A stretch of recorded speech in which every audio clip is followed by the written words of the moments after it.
अस्सलाम वालेकुम दोस्तों, तव्हांजो भाई शमशेर तहीम हिकु दफ़ो ॿीहर सुरोमर मारवी मां चंद गुज़ारितूं खणी तव्हां दोस्तनि जी ख़िदमत में हाज़िर थियो आहियां।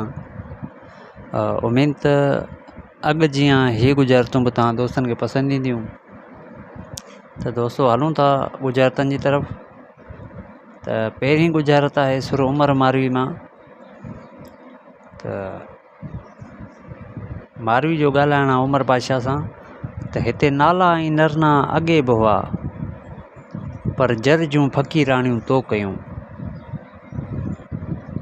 जीअं त तव्हां दोस्तनि खे ख़बर आहे त गुज़ारतूं ॾींदो बि मां पाण आहे त भञींदो बि पाण आहे।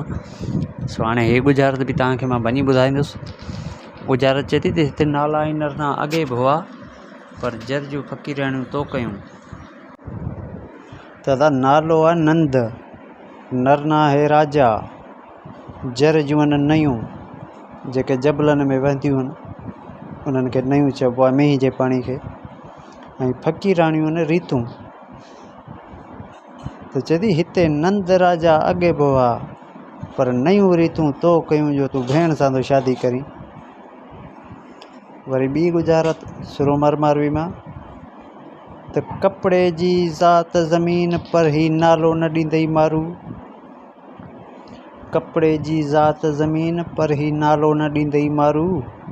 अदा कपिड़े जी हड़, ज़मीन जी आहे खाक, ज़ात जा आहिनि मरी ऐं नालो आहे मंग। चए थो हड़ मरी खाक थियनि पर ही मंग न ॾींदई मारू। अदा टी गुज़ारत उमर मारवी मां। त मारवी बानियुनि खे चए थी, उमर जे बानियुनि खे, त हाणे तव्हां उमर खे सम्झायो, हाणे मां हुनजी भेण आहे, मूंसां शादी थो करे। त हाणे बानियुनि जो ॻाल्हाइणु आहे मारवी सां। त असांजा उज़वा लोह जा आहिनि, तोसां ॿोली नालो कंदो। असांजा उज़वा लोह जा आहिनि, तोसां ॿोली नालो कंदो। साईं उज़वा आहिनि लब, लोह जा आहिनि लाख, ॿोली आहे सणाई ऐं नालो आहे सुल्तान। बानियुनि जो ॻाल्हाइणु आहे मारवी सां। त असांजा लब लाख आहिनि, तोसां सणाई सुल्तान कंदो। हाणे साईं नेठि वरी चौथी गुज़ारत सुरोमर मारवी मां। त नेठि साईं हाणे बानियूं बि मारी जे अॻियां मात खाई वियूं, हार मञी। नेठि उन्हनि बि वञी उमर बादशाह खे चयो त उमर बादशाह शहर छॾ, ही नार नाले ज़ात नाहे। शहर छॾ, ही नार नाले ज़ात नाहे।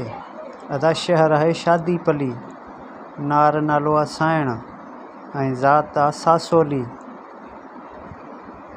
त हाणे बानियूं थियूं चवनि उमर बादशाह खे त उमर बादशाह शादी पले छॾ, ही साइण सां सवली नाहे। उमेद थो कयां दोस्तों त तव्हांखे हीअ गुज़ारतूं पसंदि आयूं हूंदियूं। जे पसंदि आयूं हुजनि त महिरबानी करे कमेंट में मूंखे ॿुधाइजो। ऐं नवनि दोस्तनि खे गुज़ारिश आहे त बराए महिरबानी चैनल असांजे खे सब्सक्राइब कयो, लाइक कयो, त जीअं असांजी बि हौसला अफ़ज़ाई थिए। सिंध सलामत, साथ सलामत, अल्लाह निगहबान।